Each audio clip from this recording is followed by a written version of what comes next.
Hey folks, and welcome back to Glenn and Adrian's Rock Talk. That's Adrian. And that's Glenn. And today we're going to go back to Orianthi and take a look at a track off of her, fifth studio album from 2022, Rock Candy. The actual song is called Where Did Your Heart Go? There were two singles released off the album, but this wasn't one of them. But it did get a video. So we're going to take a look at the official music video. So it looks like this album did okay in the UK. You know, it got its best position, it looks like, was on the UK rock and metal chart, number 17. She is one of the writers. It looks like she's a writer on every song on this album, along with other co-writers, most often Jacob Bunton.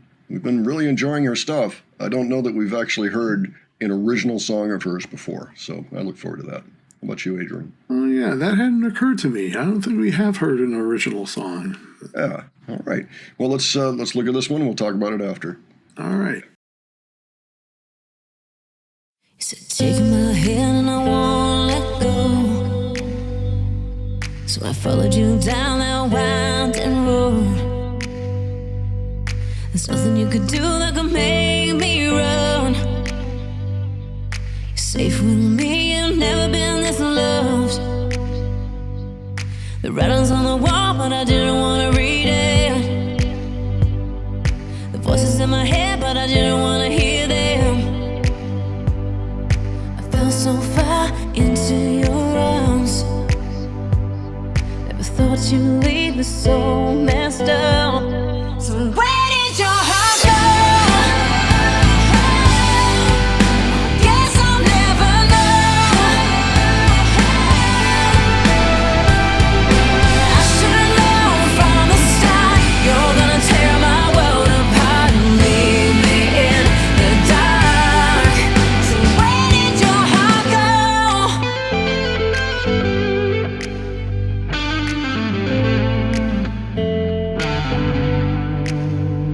'Cause I love you till the end of time, and nothing could make you leave my side. It was you, baby, all along. It's like you took the words right out of a love song. Where did your heart go? Guess I'll never know.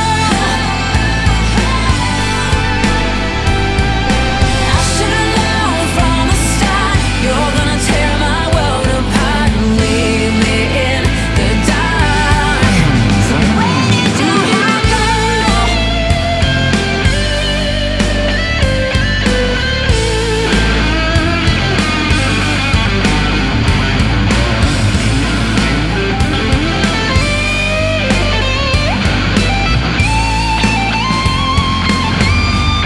So where did your heart go? Guess I'll never know. I should've known from the start you're gonna tear my world apart and leave me in the dark. So where did your heart go? Guess I'll never know. I should've known from the start you're gonna tear my world apart and leave me in the dark. So where did your heart go?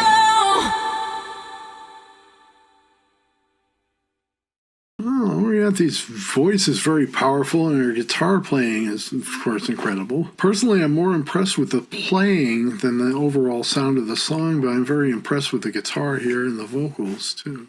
Yeah, I would agree with that. It sounded like it was aimed at the radio, so maybe this would have been the third single if they had released a third single.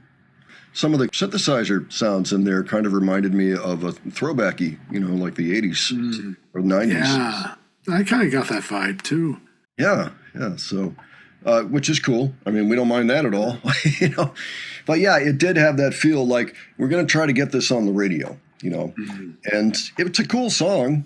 I have nothing against the song. I'm not necessarily run out and bought the record based on that, but it is solid. The song strikes me as very accessible, kind of radio aimed, but peppered with enough great guitar to make it really stand out.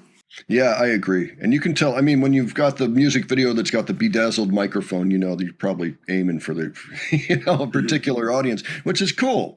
I mean, and that by that, I mean an audience that actually buys music, listens to music, consumes it heavily, looks at the top charts and things like that. And the guitar in there, I had to take another look just to make sure, but I don't believe that's the guitar that she just gave to Danny Villarreal from The Warning. It's yet another purple variant guitar from PRS. So I think that makes 3 now. So unless I'm mistaken, but I do believe that this one was more just purple and black as opposed to a purple sunburst. I noticed that too. It's kind of a deeper purple. Yeah. At the risk of making a bad pun. Apparently, she really loves those guitars, and who can blame her? I mean, they are nice guitars. There's no question about it. The song had some of the 100-fingered flashy guitar licks, but there's really just a lot of feeling in her playing. She doesn't have to rely on like all the bedazzling stuff. Yeah, I felt like she opened up once in a while. It's like she opened up the fire hose again. I like to use that sometimes as an analogy for certain guitar solos. Like you can keep it low, then bring it up briefly, and then bring it back down. And she did that. She was very much tasteful. She did what the song required. She did take it out a little bit, but it did not distract from the overall what the song was trying to achieve. It fit nicely. So yeah, that did sound pretty cool. I'd like to keep listening. This is, of course, from 2022, so it's a little later in her career. This is actually her most recent release. I know that earlier on there were some people that said, well, be a little careful. Some of the albums, say, from 2010s or something like that, they really tried for the charts to the detriment of the music to some fans. I don't know about that either. I can read up on what critics say. I'd be interested in hearing what our audience has to say about that is familiar with Orianthi's catalog. If you could give us any insights, let us know. Maybe we'll start hopping around a little bit and taking a look at her other material. So if you have suggestions in that regard, please leave those for us below. Of course, let us know what you thought of this, all your thoughts regarding, maybe it was aimed for a market, but it was still pretty good music, I thought. Maintained its integrity. But yeah, leave that as well. And if you enjoyed this video, please give it a like. And if you enjoyed our presentation, please subscribe. All right, thanks so much for joining us, and we'll catch you on the next one. All right, take care, folks. See you all later.